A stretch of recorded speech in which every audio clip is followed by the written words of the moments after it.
Bem-vindos ao resumo semanal dos mercados financeiros da Air Trading. Esta foi uma semana de lateralidade, quer para os principais índices mundiais, assim como também para os principais pares cambiais e metais preciosos. No entanto, o destaque pela negativa vai para o preço de algumas matérias-primas, nomeadamente o petróleo e o gás natural, que parecem ter invertido a tendência ascendente que vinham demonstrando desde a invasão russa a território ucraniano.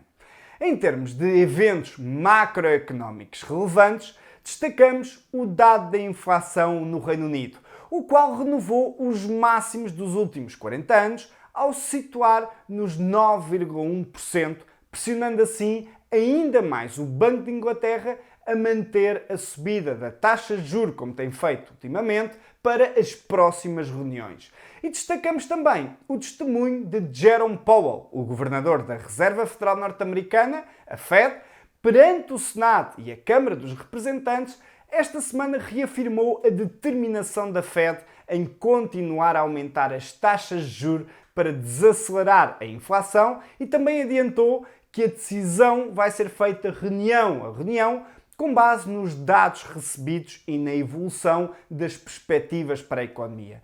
E com todos estes dados, vamos agora ver como reagiram os principais ativos até ao fecho de mercado na quinta-feira.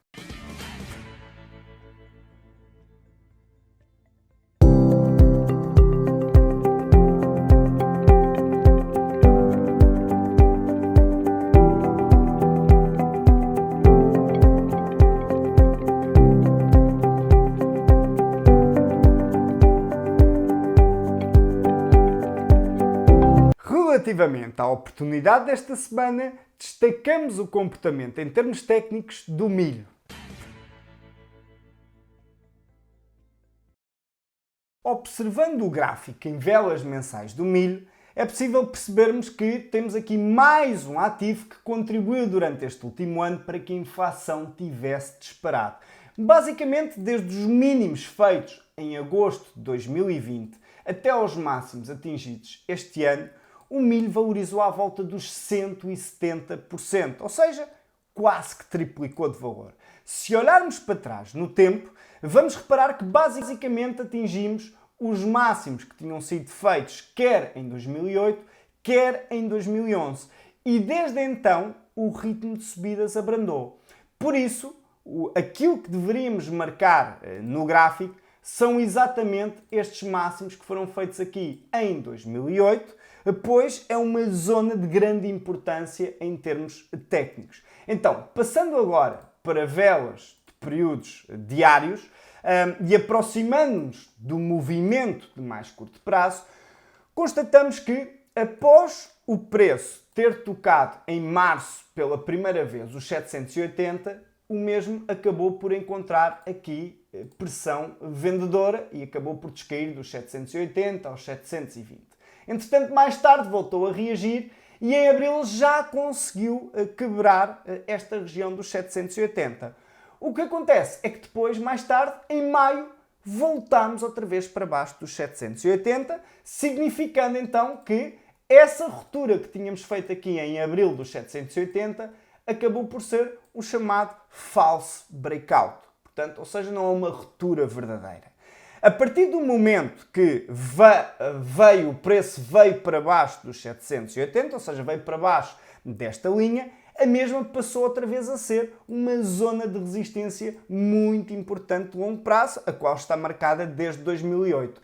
Tendo isto em conta, nas últimas semanas, em que o preço voltou a subir aqui desde os 720 até aos 780, tínhamos a possibilidade de negociarmos curto nesta zona tão importante de venda. Até porque podemos estar perante uma formação gráfica de inversão de tendência, que é o chamado o ombro, cabeça ao ombro, e cuja neckline se encontra à volta dos 730. Este ombro, cabeça ao ombro é uma formação de inversão de tendência, ou seja, indica que há uma grande probabilidade do preço do milho no médio e longo prazo poder inverter esta tendência ascendente que tem tido e, obviamente, com isso contribuir também para a desaceleração da inflação, sendo que a projeção desta formação gráfica aponta-nos para a região dos 620.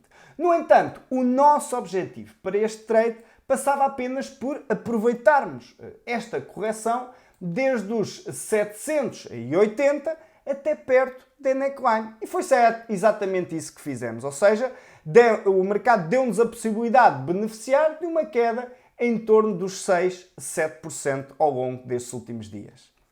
Caso pretenda conhecer os nossos serviços e perceber de que forma se pode tornar um investidor com ganhos consistentes e sustentáveis, entre em contacto connosco através do nosso WhatsApp ou telefone, ou se preferir, através do nosso e-mail.